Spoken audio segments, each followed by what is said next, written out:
The conference room smelled like lemon disinfectant and panic. My hands trembled on the cold mahogany table as I stared at the man who had once called me his brightest weapon.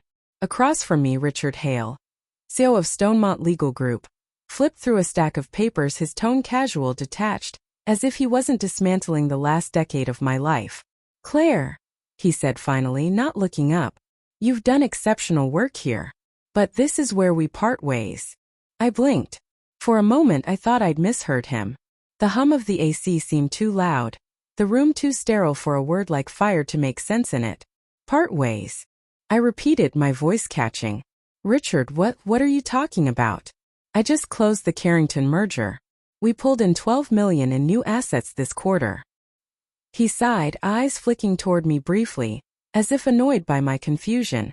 "This isn't about performance. It's about optics." "Optics?" I laughed once, sharp and bitter. "Are you serious?" He slid the document toward me, a termination agreement. On top, stapled neatly, was a non-disclosure agreement so thick it could have been mistaken for a small novel. My name, Claire Latham, was printed in bold at the top of both. Legal requested this. The partners voted unanimously. I stared at him, my pulse hammering in my ears. "You voted." He didn't deny it. I leaned back in the chair, the weight of betrayal pressing down on my chest. "You said I'd be partner next cycle. You were a candidate," he said flatly. "But this situation with your ex-client raised concerns." I froze. My ex-client? Ethan Grayson. The name landed like ice water down my spine. The man I had dated briefly. A venture capitalist whose company we represented until a conflict of interest forced me to withdraw. Or so I thought. Richard cleared his throat. "You had an undisclosed personal relationship with the client. You understand how that looks." "That's not true," I snapped. "We dated after he stopped being a client." He gave a condescending half-smile. "I'm not here to debate timelines, Claire. The optics are bad enough." My nails dug into my palm. "So that's it? You throw me to the wolves to save your image." He slid a Montblanc pen across the table. "Sign the NDA, and you'll receive your severance. It's generous, but if you break the terms, you'll face litigation. You know how airtight our contracts are." I stared at him, every instinct in me screaming that something was off. The NDA wasn't standard. The pages were dense, the language intentionally convoluted. It didn't just restrict me from discussing internal affairs, it barred me from working in the entire industry for 3 years. "Richard," I said slowly, flipping through it, "this is illegal." He shrugged. "Then don't sign it. But without your signature, you forfeit your severance and health benefits. Your call." I felt something crack inside me. Not anger yet, just disbelief. Disbelief that the man who'd once stood by my side through court battles and 90-hour weeks could dismiss me like a discarded paralegal. And worse, that he was smiling while he did it. I signed. Not because I wanted to, but because I had no choice. My mortgage, my mother's medical bills, my reputation, they all hung in that signature. The pen tip trembled as I scrawled my name, and in that moment, I felt something inside me die. When I left the office, the autumn air slapped my face, sharp and cold. I walked until my heels ached, until the tears that threatened behind my eyes dissolved into something heavier, something steel-like. That night I went home to silence. My apartment, sleek, sterile, with floor-to-ceiling windows overlooking Manhattan, felt foreign, like a museum display of someone else's life. My reflection stared back at me from the glass. Perfect hair, perfect suit, perfect facade. I poured myself a glass of red wine, but it tasted like rust. My phone buzzed. "Ethan. Ethan Grayson. Heard about what happened. You okay?" My stomach twisted. Heard about it? How could he possibly know? I hadn't told a soul. The only ones aware of my firing were in that room, Richard and HR. I typed, then deleted my response 3 times before settling on, "Claire, who told you?" No reply. Minutes stretched into an hour, the city lights flickering like a slow heartbeat outside. Something didn't add up. Ethan had been the alleged reason for my firing, and now he was checking in? I opened my laptop, pulling up Stonemont's internal site. My access should have been revoked, but it wasn't. A glitch maybe. I clicked through recent filings, client lists, project archives. My name was gone from nearly everything. Except one folder. Carrington Acquisition Internal Drafts. The folder should have been restricted. But as I opened it, I froze. Inside were confidential emails between Richard and Ethan, dated 3 weeks before my firing. Ethan, she's getting suspicious. Make sure she doesn't connect the dots. If she signs the NDA, she's legally bound, no exposure risk. Once that's done, you'll get your 6% stake as promised. My breath left me in a sharp exhale. I scrolled, hands trembling, eyes devouring every line. They had set me up. Richard, Ethan, both men I trusted, one professionally, one personally, had conspired to destroy my career. The NDA wasn't protection for the firm. It was protection for them. I leaned back, laughter bubbling up from somewhere dark and broken inside me. It wasn't funny. It was horrifying. But the absurdity of it all, the betrayal, the lies, the audacity, made something in me snap. I didn't cry. Not that night. Instead, I started reading the NDA again. Every line, every clause, every comma. My anger sharpened into focus, the kind of cold, methodical rage only a lawyer could wield. And by 3 a.m. I found it. A loophole. Tiny, almost invisible, but real. By the time dawn broke, the skyline bled from black to bruised blue, and I hadn't slept a minute. My apartment was littered with pages of the NDA, coffee cups, and post-it notes scribbled with annotations. Clause by clause, I had dismantled every sentence like a surgeon with a scalpel. And then in paragraph 47, subsection 3, buried under a mountain of legal jargon, I found it. Any communication that arises from non-disclosable discovery within a public domain context shall not be considered a breach of confidentiality, provided that said communication is not initiated by the disclosing party.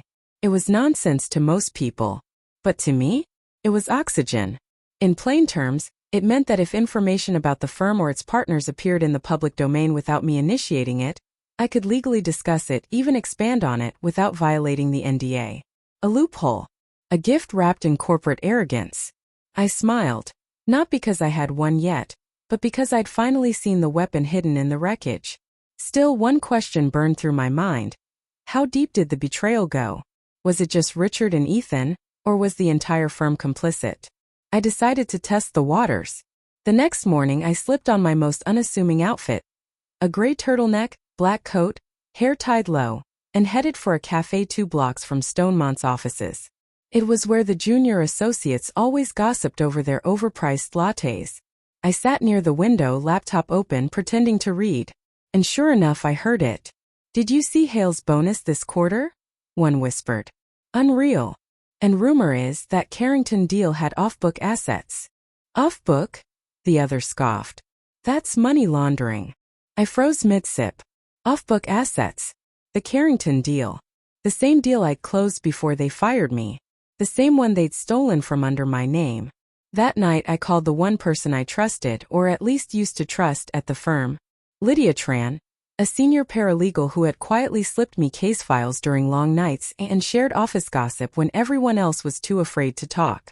Claire, she answered, whispering. Jesus, are you out of your mind calling me from your number? Relax, I said quietly. I'm not recording. I just need to know something.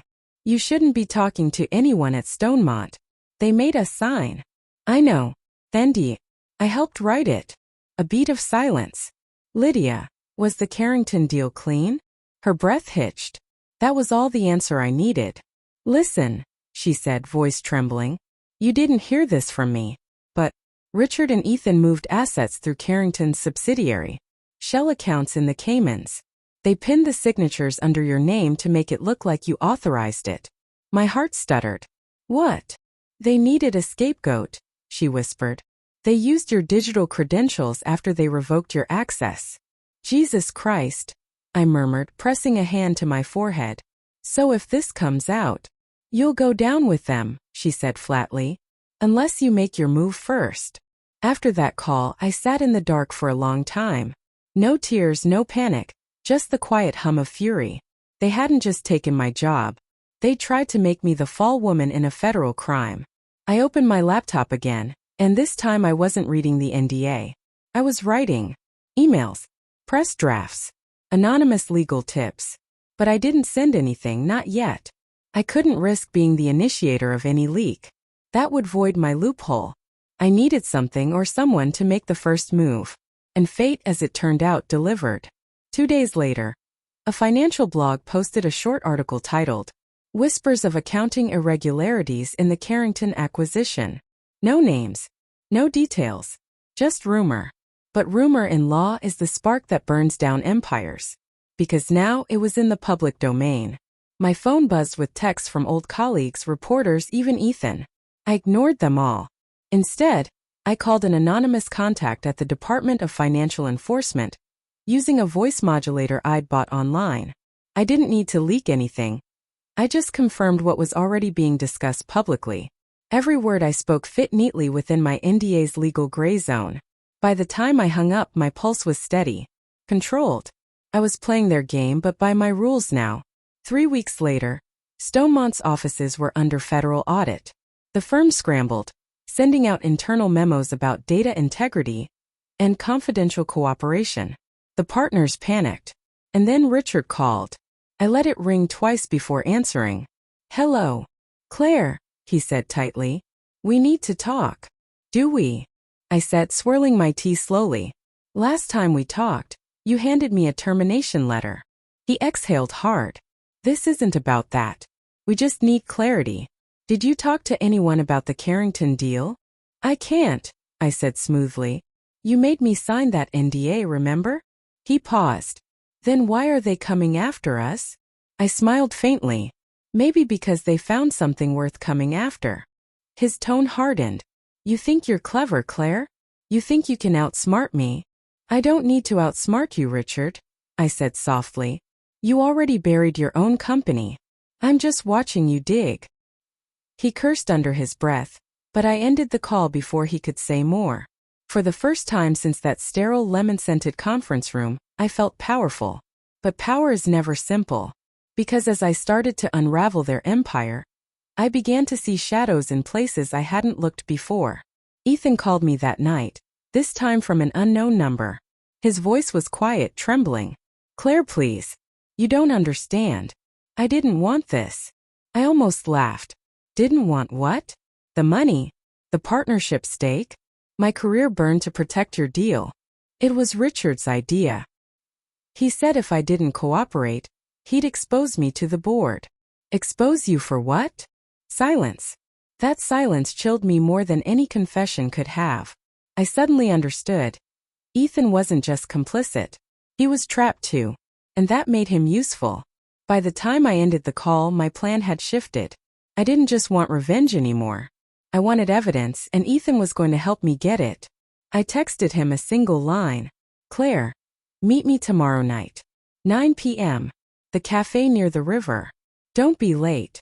Because to take Stonemont down completely, I needed proof. Not gossip.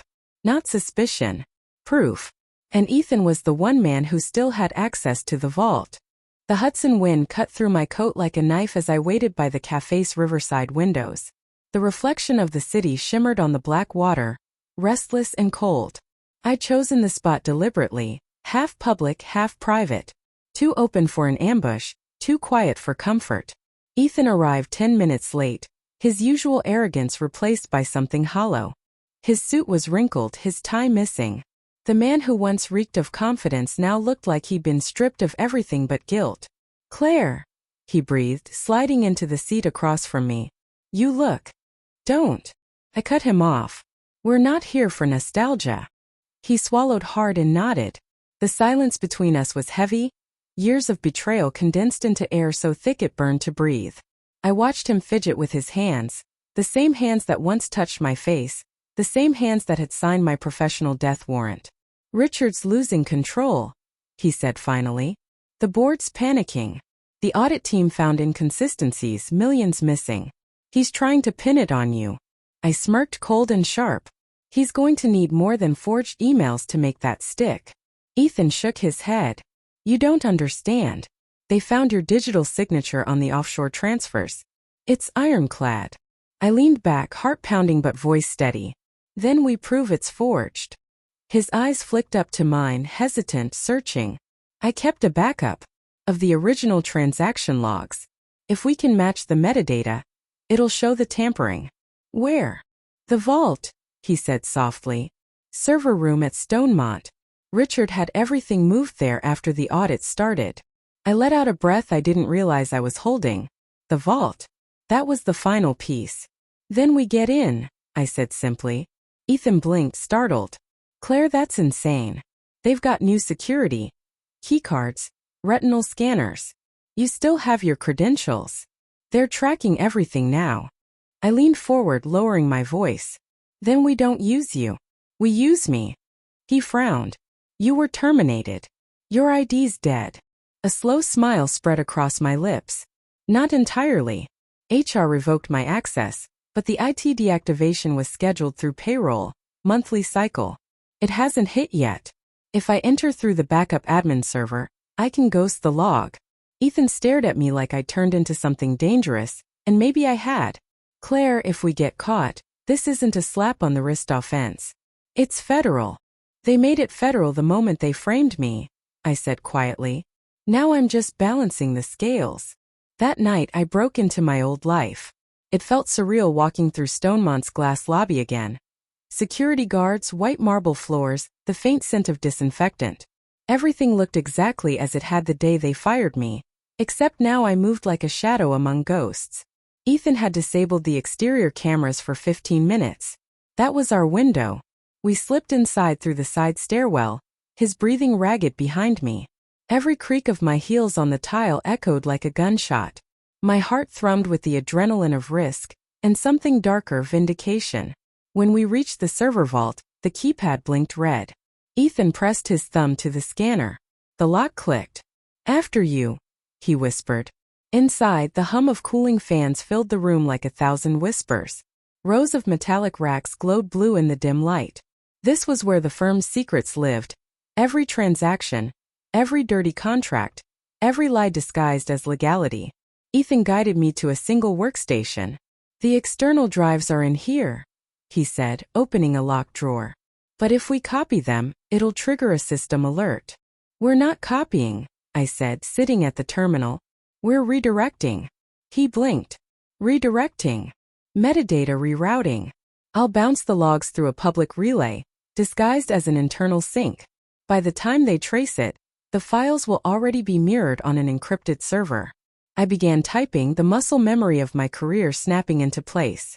Lines of code streamed down the monitor. The fan whirred louder, the lights flickering as I tunneled deeper into the system's core. And then I found it. A folder labeled exec-protected //private r.hail. I opened it and my stomach turned. Inside were encrypted emails, spreadsheets, and scanned contracts, all tied to the Carrington laundering. But there was something else. A series of payments under a project name I didn't recognize. Project Swan, I murmured. What the hell is that? Ethan leaned closer, his breath hitching. Oh my God. What?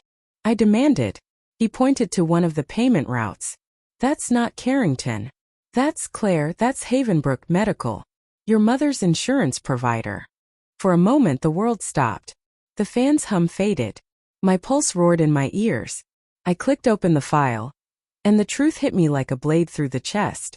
Stonemont had acquired the medical group that handled my mother's treatments. They'd inflated the bills, rerouted excess payments through offshore accounts, and used my own mother's medical data as a financial front. Richard used my family, I whispered, the words trembling with rage. He knew. Ethan's voice broke. Claire, I didn't. Don't, I snapped. You helped him. Don't pretend you didn't.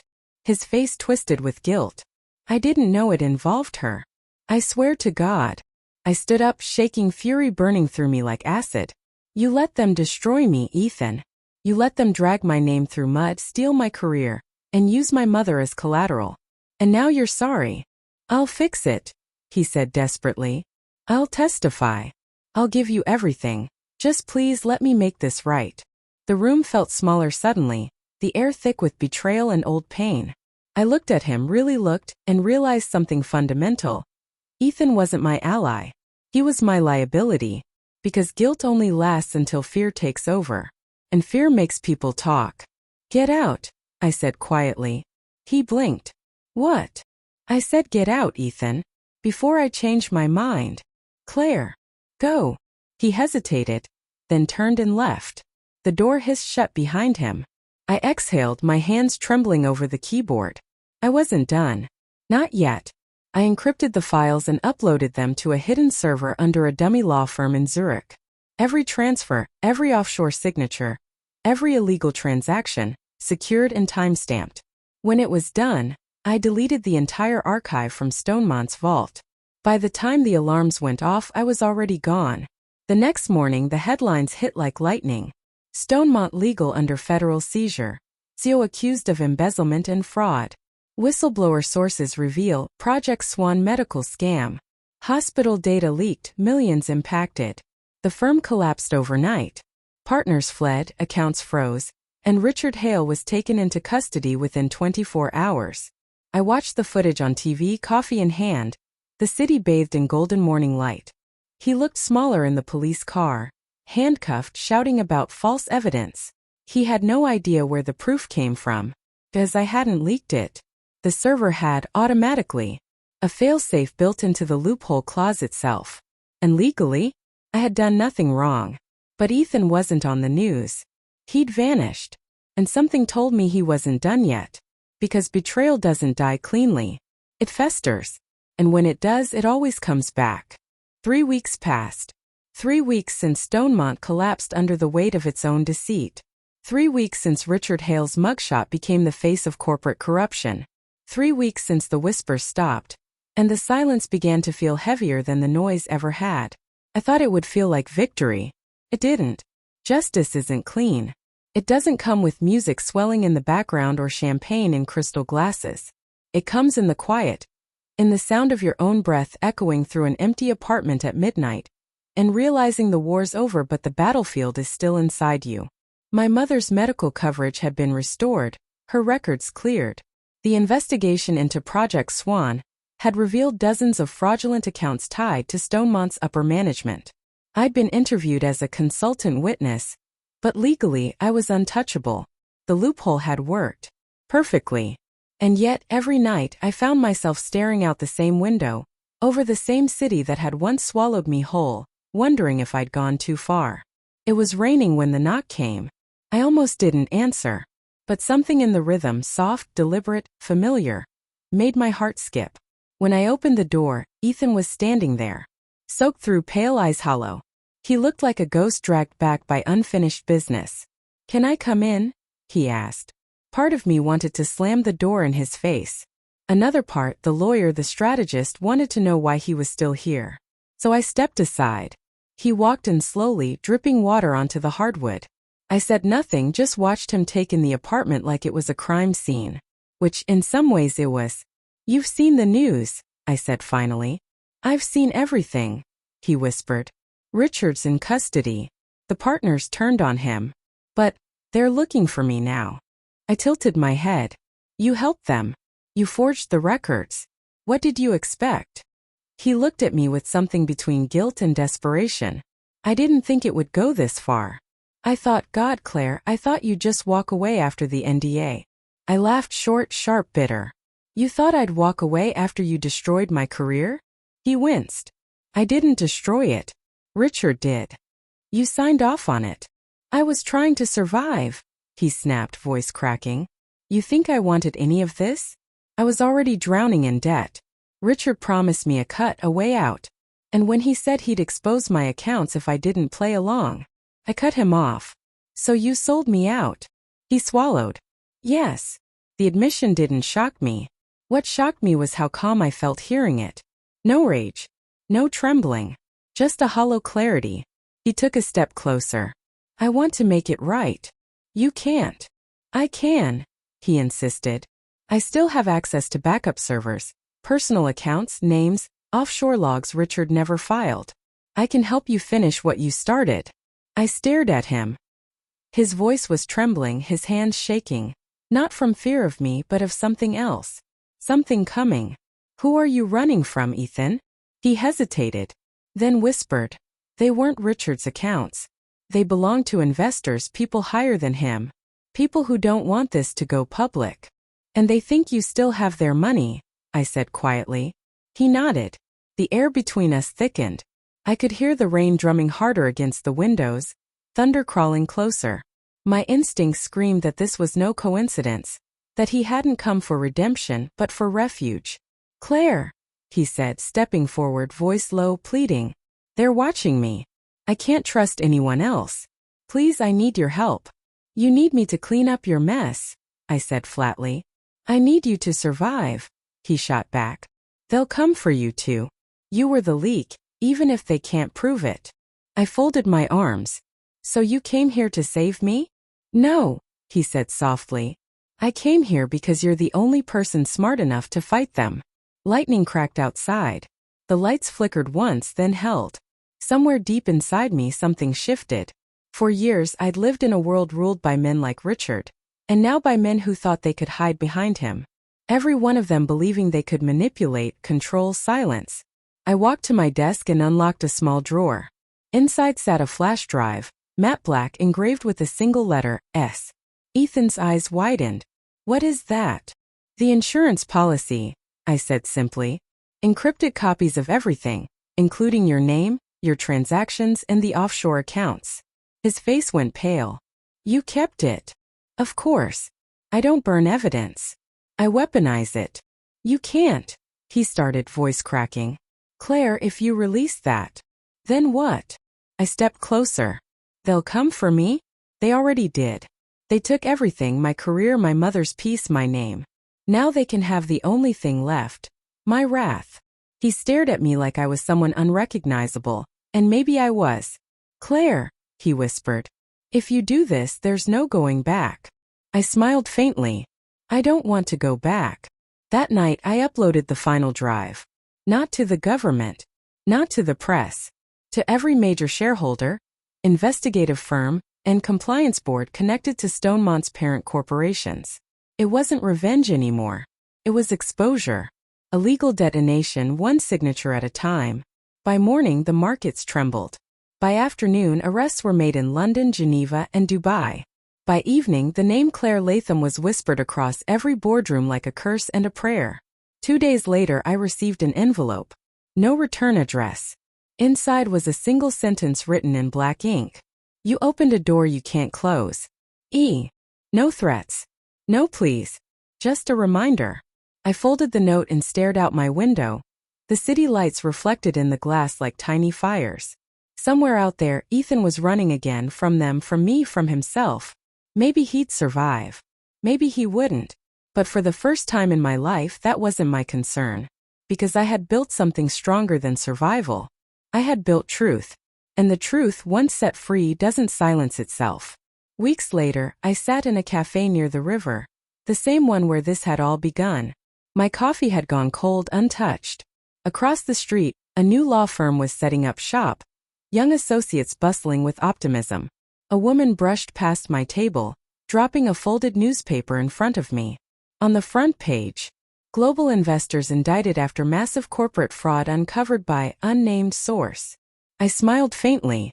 They'd never know it was me. And that was the sweetest justice of all. I stood, leaving a few bills beside my empty cup, and walked out into the rain. The city shimmered, raw and alive, washed clean, and for the first time in years I felt the same. I wasn't their scapegoat anymore. I wasn't their secret. I was the story they'd never bury. And this time I was the one writing it.